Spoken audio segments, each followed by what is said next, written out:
সকলোলৈ নমস্কাৰ জনাই আজি ভিডিঅ'টো আৰম্ভ কৰিলোঁ। এইখন হৈছে আমাৰ মাজু বৰ্তাহঁতৰ ঘৰখন আৰু আমি চাৰিওফালে গোটেইখিনিয়ে বাৰীখন চাই আছোঁ। যেতিয়া গছ বনবোৰ কাটি চাফা কৰি দিয়ে দেখিবলৈ ইমান ধুনীয়া লাগে নহয়নে? আৰু ইমান ধুনীয়াকৈ ফুল ফুলি আছে। লগতে আমি গোটেইখিনিয়ে একেলগে জেলেপি আৰু চাহ খাইছোঁ। ইয়াৰ কাৰণটো কি জানেনে? 15 ডিচেম্বৰ দিনাখন আমাৰ মাজু দাদা মানে হেম্বকা আৰু অন্বেষা বৌৰ এনিভাৰ্চাৰী আছিল আৰু সেই অনুসৰি আমি সকলোৱে দিনতে গৈ চাহ আৰু ভাত খাই আহিলোগৈ। কেতিয়াবা আমাৰ ঘৰত কেতিয়াবা বৰ্তাহঁতৰ ঘৰত গোটেইখিনি একেলগে বহি এসাঁজ খাওঁ আৰু সেই ভাত সাঁজ খোৱাৰ সৌভাগ্য আকৌ মোৰ মিলে কাৰণ মই প্ৰায় ঘৰতে আহোঁ, কিন্তু বাকী দুজনী বাৰ ভাগৰ ইমান সময় নিমিলে, সেইবাবে সিহঁতক আপোনালোকে ভিডিঅ'ত ইমান দেখা নাই। আৰু ৰাতিলৈ আছিল আমাৰ খোৱা, গতিকে গোটেইকেইজনী বোৱাৰী লগ লাগি গ'ল খানা বনাবলৈ। আৰু এতিয়া খুব ধুনীয়াকৈ জুইকুৰা লাগিলে আৰু কেৰাহী দি দিলে, লগতে কেৰাহীত তেলো দি দিলে।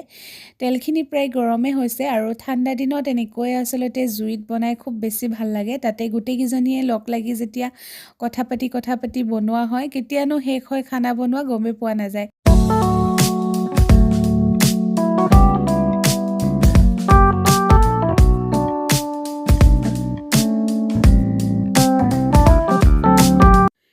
আনফালে পিঁয়াজখিনি ৰঙচুৱা হোৱাৰ লগে লগে ইয়াতে গাহৰি মাংসখিনি দি দিছে। মাংস অলপ বেছিকৈ হ'ব যিহেতু খোৱা হয় আৰু প্ৰায় মানুহ আহিব, সেইকাৰণে ভালো লাগে। আৰু মাংসখিনি খুব ধুনীয়াকৈ লৰাই অলপ সময় সিজালৈ এৰি দিছে।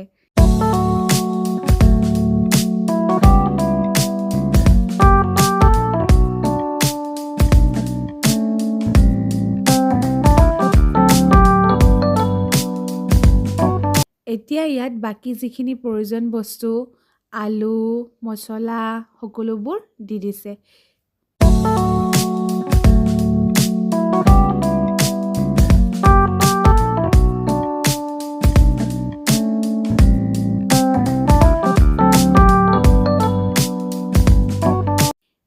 এতিয়া একদম লাষ্টত দি দিছে এয়া ডালকচু আৰু গাহৰি মাংস ডালকচুত দিলে খাই বহুত বেছি ভাল লাগে নহয়নে?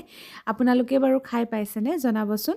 দেখিছেনে প্ৰায় এক কেৰাহী হৈ গৈছে আৰু সঁচাকৈ খুব ধুনীয়া হৈছিলে খাবলৈ। আৰু আনফালে এয়া আমাৰ মাংস আজি ৰেডি হৈ গ'ল আৰু বাকী আইটেমবিলাক ভিতৰত ৰেডি হৈ আছে।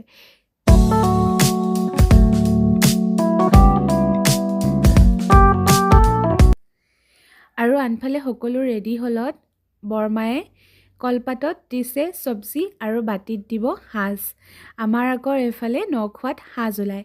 আপোনালোকৰ ফালে ওলায়নে জনাবচোন দেই। আৰু কোনে কোনে সাজ খায় জনাবচোন। আমি আকৌ সৰুৰ পৰা এই পৰিৱেশটো দেখি আহিছোঁ আৰু সেইবাবে সাজ খায়ো পাইছোঁ আৰু এতিয়াও খাওঁ।